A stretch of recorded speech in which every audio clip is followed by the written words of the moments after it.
উপন্যাস প্রেমঘোর লিখেছেন নার্গিস সুলতানা রিপা। পর্ব ২৭। সাদাত নৌসিনের পায়ে চুমু দিতে নৌসিনের পা সরিয়ে নিতে চায়। সাদাত বাধা দেয়। নৌসিন বলল, কি করছো, পায়ে হাত দিচ্ছ যে? সাদাত কোনো কথা না বলেই ছুঁয়ে দেয় নৌসিনের পা দুটো। কি স্নিগ্ধ পা দুটোর মাঝে। দু পায়ে চুমু দিয়ে আবার নৌসিনের শরীরের উপর চেপে ওঠে। নৌসিনের পুরো শরীর কাঁপছে। শ্বাস এতটাই বেড়ে গেছে দেখে মনে হবে বুকে ঢেউ বয়ে যাচ্ছে। সাদাত আর অপেক্ষা করতে পারছে না। নেশাক্ত ধরে গেছে, ওর ঠোঁটে ঠোঁট ডুবিয়ে দেয়। নৌসিন কি সামলাবে? ওর তো সবকিছু সাদাতের জন্য পাগলপাড়া হয়ে উঠেছে। আঁকড়ে ধরে সাদাতের ঘাড় আর চুল। দুজনেই ঠোঁটের পরম স্বাদ নিতে শুরু করে। অনেক সময় পর দুজনেই ছেড়ে দেয় ঠোঁট দুটো। নৌসিন হাঁপিয়ে গেছে। নৌসিনের দুটো ঠোঁট লাল একদম। সাদাত দেখে আর সামলাতে পারে না, কামড় দিতে শুরু করে। প্রতিটা লোম বিটে নৌসিনের এমনভাবে শিহরণ দিচ্ছে সাদাত আরও পাগল হয়ে যাচ্ছে। মুখ, গলা, চোখ, কানের লতি সব কিছুতেই চুমু আর লাভ বিটে ভরিয়ে দিচ্ছে সাদাত। নৌসিনের পুরো শরীর জ্বালা ধরিয়ে দিচ্ছে। সাদাতের এমন ভালোবাসায় পাগল হয়ে যাচ্ছে নৌসিন। আর এমন মধুর সময় আবার ফোনের আওয়াজ। সাদাতের মাথায় রক্ত উঠে যায়। নৌসিন ঘুরে চলে গেছে এতক্ষণে, তাই এবার ফোনের আওয়াজটা সাদাত নৌসিনের আগেই শুনে। সাদাত চায় না নৌসিনের এই ঘোর কেটে যাক, তাই কোনো রকমের হাত বাড়িয়ে ফোনটা নিজের কাছে নেয়। যা ভেবেছিল তাই। সাদাত ফোন হাতে নিয়েই বুঝতে পারে ওর সিম লুকানো। আর যার কথা আন্দাজ করছে ফোনের ওপাশে সেই আছে। না, সাদাত এতক্ষণে অনেকভাবে বুঝিয়েছে ওকে, এবার অন্যভাবে বোঝানো দরকার। তাই ফোন না কেটে ফোন রিসিভ করে পাশে রাখে। নৌসিন কিছু বুঝতে পারেনি। কি করে বুঝবে ও যে সাদাতে মেতে গেছে সম্পূর্ণ, আর সাদাতও যে ফোনের কাজটা খুব সাবধানে করেছে। সাদাত জানে এমন সুমধুর শব্দ বাইরে কাউকে শোনাতে নেই, কিন্তু এই মুহূর্তে আর ফোনের আওয়াজ না শোনার একমাত্র রাস্তা এটাই। সাদাত ফোনটায় এমন করে রাখে যেন নৌসিনের করা সব সুখের আওয়াজ ফোনের ওপাশে পৌঁছায়, আর সাদাতের ভালোবাসার সব কথাও যেন শোনে।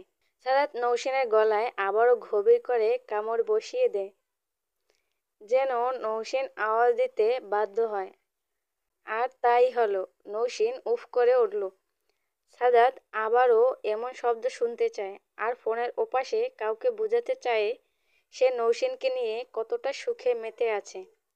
তাই নৌসিনের কানের লতিতে আবারও কামড় বসায়, আর নৌসিন আবারও সুখের গুঙরানি দেয়। সাদাত সজোরে চুমু খেয়ে যাচ্ছে নৌসিনকে। নৌসিন খামচে ধরছে সাদাতের পিঠ। চামড়া উঠে যাচ্ছে পিঠের। সাদাত আরও পাগল হয়ে গেছে। সাদাত যে উন্মুক্ত শরীরে খামচি খাচ্ছে, আর নৌসিন জামা পরিহিত অবস্থায়, কিন্তু সাদাত তো মেনে নেবে না। নৌসিনের শরীরে থাকা ওড়না ফুলরে ছুঁড়ে দিয়েছে। জামার চেন খুলে নৌসিনকে এক টানে বসিয়ে জামাটা খুলে নেয়। নৌসিনের শিহরিত বুকে হারিয়ে যায় সাদাত। ভালোবাসা দিয়ে ভরিয়ে দিচ্ছে বুক, পিঠ, পেটে। নৌসিন সুখের আওয়াজ দিতে ব্যস্ত। ছটফট করছে পরু।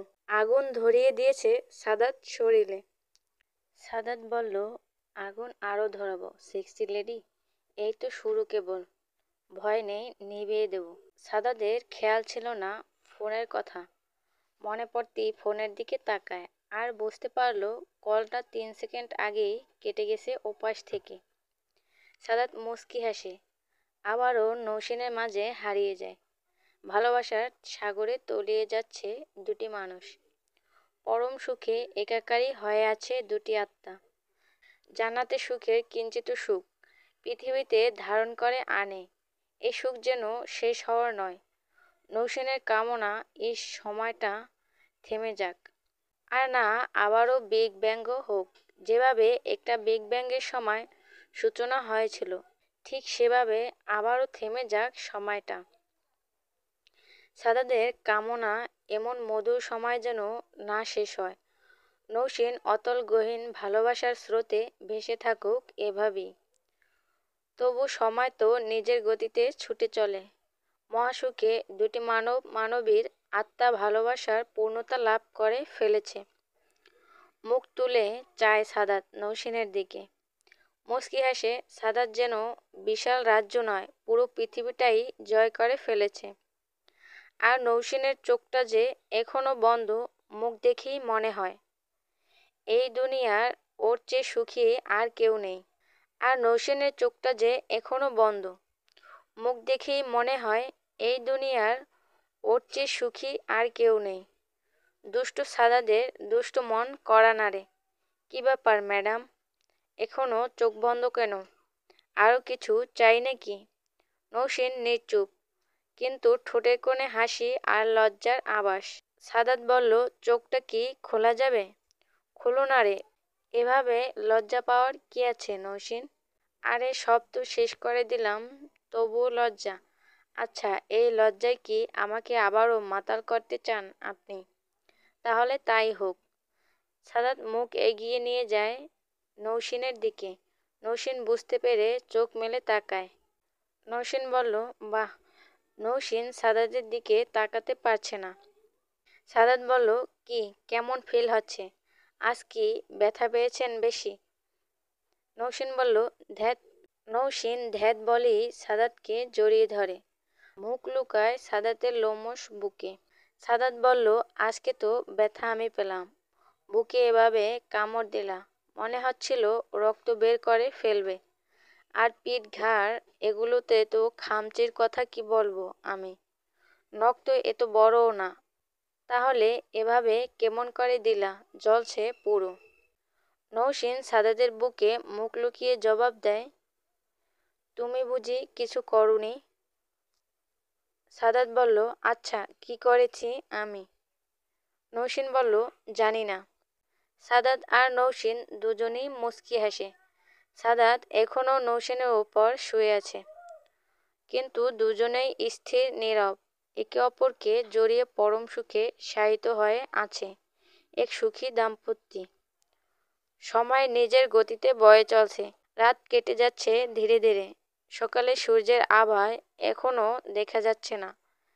এখনও কিছু সময় বাকি। ঘুম নেই এই মানবীর চোখে। ভালোবাসার কাছে মনে হয় রাতের ঘুমটুকুও হার মেনে নিয়েছে। নৌসেন বলল, কি হলো, উঠো। সাদাত বলল, না। নৌসেন বলল, কি না, ওঠো এখন। সাদাত বলল, কেন? নৌসেন বলল, কেন মানে, এভাবে আমরা থাকবো নাকি সারা রাত? সাদাত বলল, নৌসেন বলল, কি বলছো, নামো, খাটে শো। সাদাত বলল, কিরে বাবা, এতক্ষণ কত কিছু করলাম, আর তারপর কত মিষ্টি মিষ্টি আদর করলাম, তারপরও যদি একটু শুয়ে থাকতে না দাও, ভালো লাগে না কিন্তু। নৌসেন বলল, আমি কি শুয়ে থাকতে বারণ করেছি তোমায়? বললাম যে খাটে শো। সাদাত বলল, কাল কিন্তু আমি বলেছিলাম খাটটা শক্ত অনেক।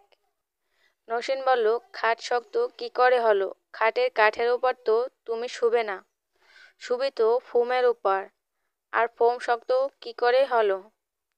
সাদাত এতক্ষণ নৌসেনের গলার কাছে মুখ রেখে কথা বলছিল, এখন মুখ তুলে নৌসেনের দিকে তাকায়।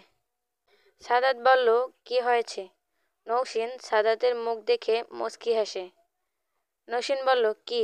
সাদাত বলল, উঠতে বলছো কেন? নৌসেন বলল, তো বলবো না, এভাবে থাকবে?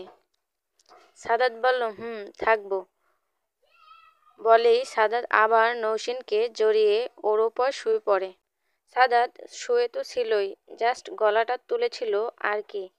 তাই আবার মুখটা নৌসেনের গলার কাছে রাখে।